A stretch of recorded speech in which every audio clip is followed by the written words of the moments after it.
Hey, what's up, guys? So, if you don't know me, I do decals for a living, but I also have an extra side job and I make flags from home. And today I'm gonna try to make a Norwegian flag. So, I am paying close attention to the details and all the patterns, how they were made back then. Will I be able to recreate one? Well, we will find out. And after a few hours, I made the listing on the Norwegian flag. I got a huge lead and a possibility not only for this flag, but for many others because of customer offered me $200 for 4 flags. Will I be able to sell them? Well, make sure you stick around with me because I will show you all of that. And if you like this video, make sure you hit the like, subscribe, also share it with your friends. So one of my tricks before I make a new flag or introduce a new flag on my business is to look for listings or original products on eBay or Etsy, and I like to study the patterns and realize if I am able to recreate it or if it's going to be a more difficult job than I expect. And this one looks promising and not so difficult. So the next step was to trace it on my software and get the measurements for all the patterns that I will need for this flag. Also, another tip, the way I price my flags is depending on how long it takes me to make one, and this one looks a little more challenging than others. I also price my product based on my investment, and this flag is gonna have 3 colors. Now for this flag, the main base is going to be red, and I'm gonna need 2 stripes, 2 red stripes that measures 44 inches, which is the whole width of the fabric by 12 inches height, and I'm gonna do 2 of those. After that, I'm gonna use 2 white stripes for each end, one on this side and one on the other side. That's gonna be the top section of the flag. And those stripes will measure the same, 44 by 4 inches, and there'll be one for the top and one for the bottom. Now here's all the patterns that I will need for this flag. Now it is time to start stitching them together.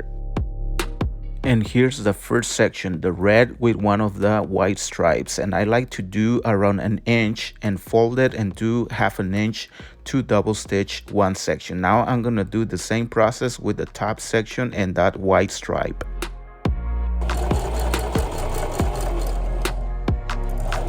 And this one we also do 1 inch, then we will fold it and double stitch again. And now that I got this section ready to go, and it is time to cut around 15 inch from left to right, because that's where the cross or part of the cross is gonna go. But I still gotta add 2 more white stripes, one on each end of this section, one for the top section and one for the bottom section. And the other stripes will also be the same measurement as the first white stripes that we added for the top and bottom section of the flag. But before we add the stripes, we cut the top and the bottom section of the flag again. We do around 15 inch from left to right. So now let's start stitching these white stripes. Again, we do one for each section and about 1 inch.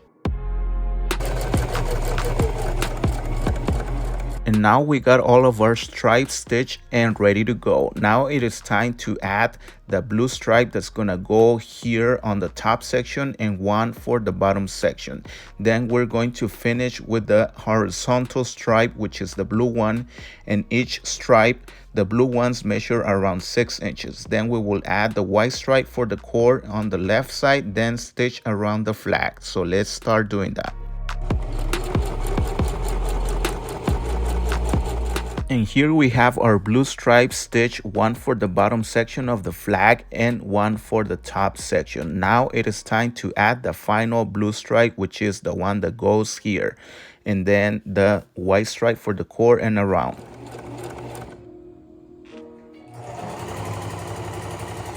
And here we have all of our white stripes and blue stripes stitched and ready to go. And it is now, as you see, a double-sided flag. Now, finally, it is time to stitch the section where the core is gonna go. Then we're gonna stitch around the flag.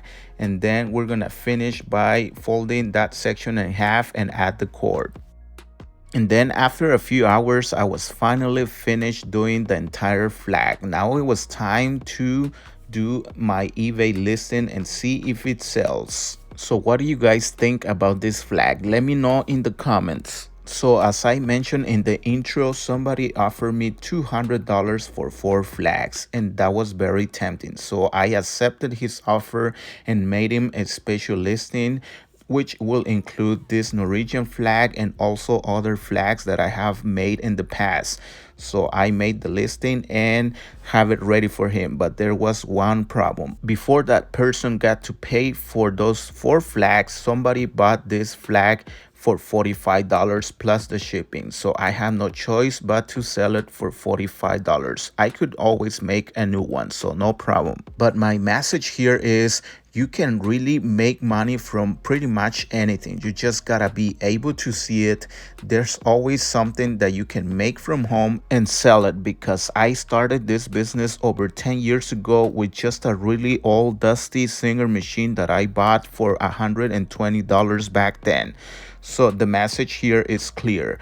You can start a business from home with just a $200 machine. Now for the next episode, I will try to make a Jolly Rogers pirate flag, and this will be perhaps one of the most challenging flags that I ever made on this business. Because for this flag, I will not only have to use my sewing machine, but also my vinyl cutter. And thank God I also do this for a living.